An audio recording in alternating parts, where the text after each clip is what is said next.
Hello folks, it's Dave Lytle back.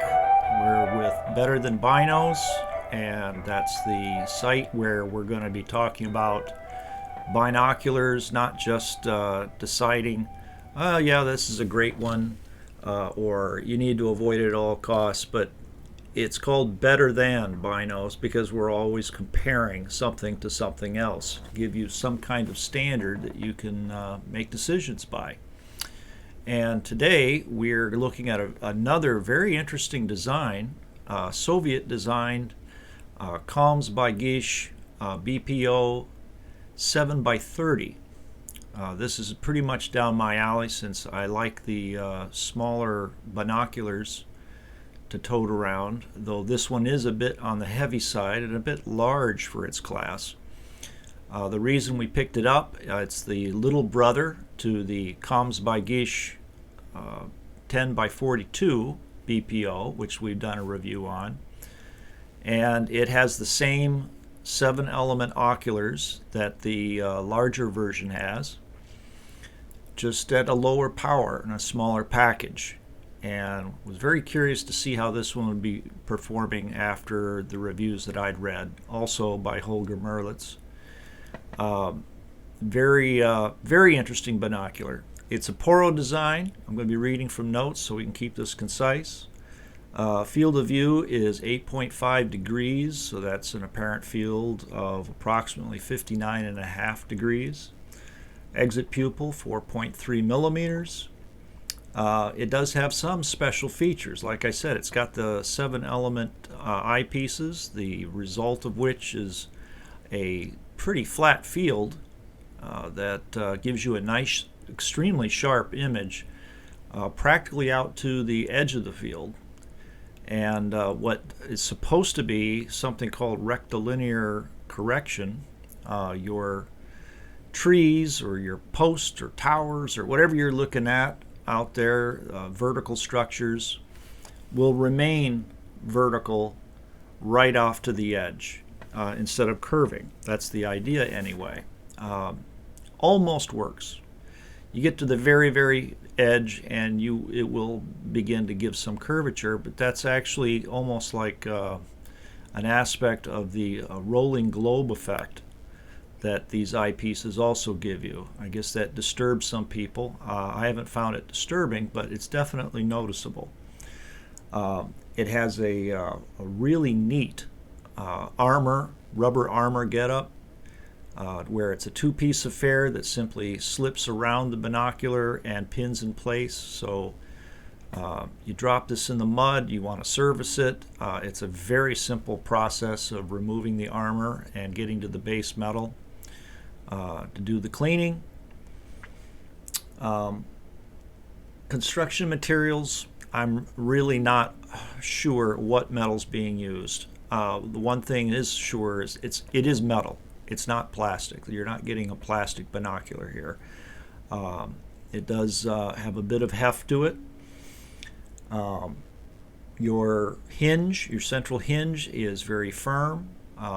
It'll give to when you need to adjust your individual eye positioning, but it will definitely stay in place. It is multi-coated. It has rather good stability when you're holding the thing.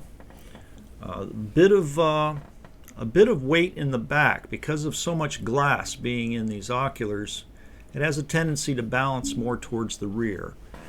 Some people claim to like that. They think it gives them, a better balance. It doesn't really make much difference to me. It's too small to matter. Has great tactile qualities. These deeply ridged grooves or ribs in the rubber armor, very firm. It's a very comfortable grasp that you get with this thing. The focusers, they individually focus, not central focus. Supposedly that's supposed to give you something of a watertight ability, for the binocular. I don't know as it's actually watertight. It's certainly a design that would lend it some water resistance. The focusers are very easy to turn, and just like with the bigger brother, they are very precise. I mean, very quick. You turn this thing and your focus is going to pop in very quickly, but because of the control that you have over it, it's very easy to stop right where it snaps into focus, and you don't have a tendency to fly beyond it and have to double back. That's a nice feature. I really, really like that. The eye cups, I can't use them. If you want to see underneath this one-piece rain guard, they're rather deep, large, thick rubber. My son has tried them. He does not use glasses. He finds them to be very comfortable. I had to remove them in order to enjoy the eye relief that these things provide, which is 22.5 millimeters, which is very generous.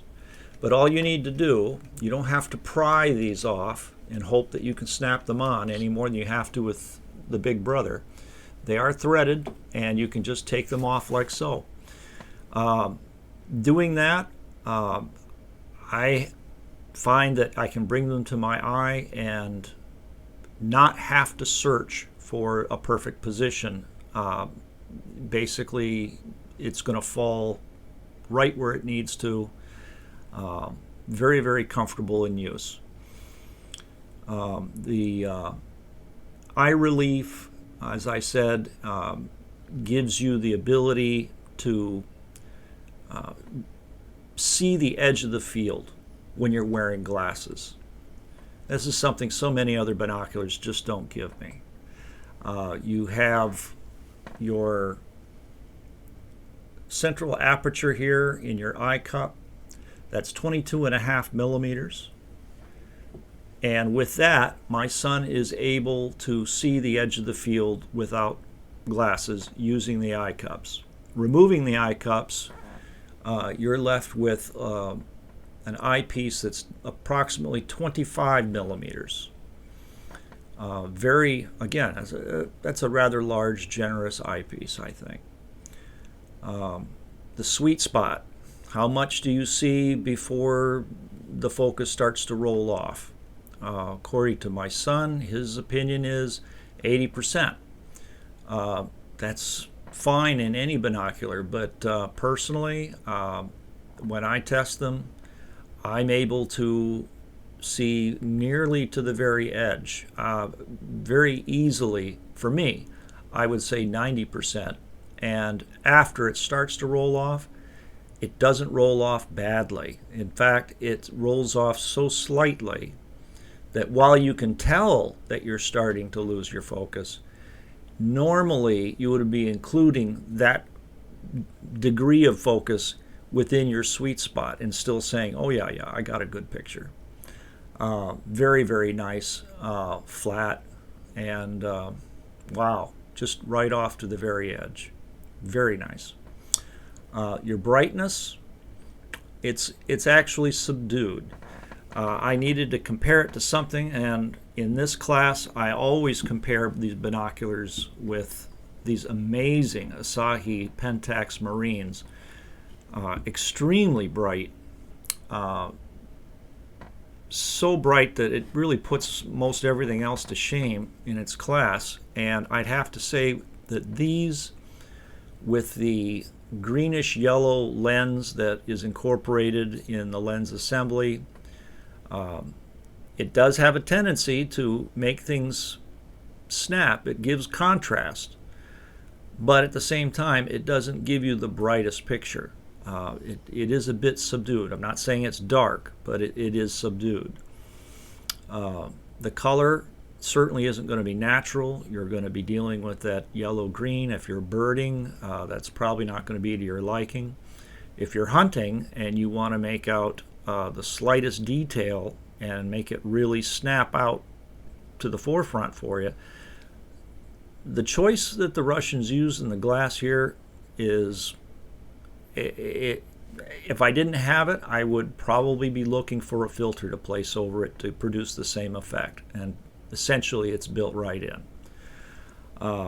I looked for color aberration, and I'm going to tell you, it's already, I thought it would be pretty difficult to find simply because of the yellow-green lens coloring, but actually the images were just so fantastic, so pinpoint sharp, and the color did not seem to get in the way of looking for color aberration. Nonetheless, I didn't see any. It's not ED glass that this thing is using. I really tried to see any color aberration. I couldn't pull it off. Essentially, this is going to leave us with how sharp it is. What is the actual resolution? And for this, again, I had to test it against the Asahi Pentax.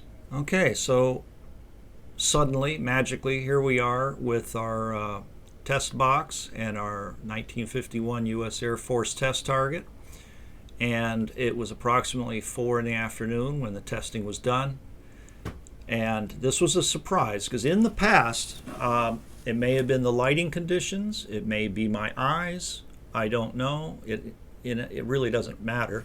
But what we usually get with the Asahi Pentax is group -1, element 2. And this time around, the best I could make out with the Asahi was element 1. When I was using the BPO, I saw very clearly element 2, which puts it ahead of the Asahi. Now, I wanted to know what it would do in the dark as evening crept in on us, so I waited till approximately 8:30 and set up again, and the sun was definitely down, and began testing with both of them, thinking that the brightness of the Asahi would tell in this test, that essentially because of the brightness I would be able to see the Asahi pull out ahead, and the not darkness but just the color introduced to the BPO from that one lens element would cause it to be a bit dimmer and make it a bit of a struggle to keep up with the Asahi. Actually, it didn't turn out that way. What we got was group -2, element 3. And I can't say that the BPO was able to pull out ahead even by half an element. They were exactly the same. But there was no question the Asahi was much brighter, which is telling me that the quality of the lens system in the Baigish BPO is actually superior. It just gives better, sharper images. All other things being considered, it's definitely the winner in that category and does meet all the praise that people give it. At the end of this video, we'll be giving you links to Dr. Holger Merlitz so you can see his comments in comparing the BPO with other ex-communist Eastern European countries, since it is a Soviet design, and it has been issued to Russian troops, I believe, even up till now, though it is made commercially available. We'll also be giving you links to the beautiful videos provided at Black Force Recon. Essentially, whoever is doing that program, they do a single video on a number of different vintage binoculars. But on this particular one, I guess he's so enthusiastic about it, he's got 4 of them. So it stands out as the only one where he has that many of the exact same binocular. And that would give you some indication of just how special it is, at least to him. But Dr. Merlitz's comment here is that the BPO is the star in the comparison with other binoculars. All through almost the entire field, the BPO offers a razor-sharp and crisp image. Some degradation is discernible only at the outermost 10% of the field, and that's very much what I found to be the case. Rectilinear distortion. The BPO does not show any rectilinear distortion. I don't agree. At the very, very edge, you will see some, but it is interesting to see that for most of your travel across the field, straight is straight, and it's a very, very nice picture. In summation, this is, apart from it being slightly larger than you would expect something of this size to be, and a bit on the heavy side, it's extremely sturdy. And if your goal is just absolute sharpness and precision, this thing, I can hardly recommend it. It is a winner. I think that even at 7 power, you want to go out and check out the stars. This thing will give you the pinpoint stars that people say it will. And with that, we're going to close with some stats and, again, those links. And you take care now. We'll see you later. Bye.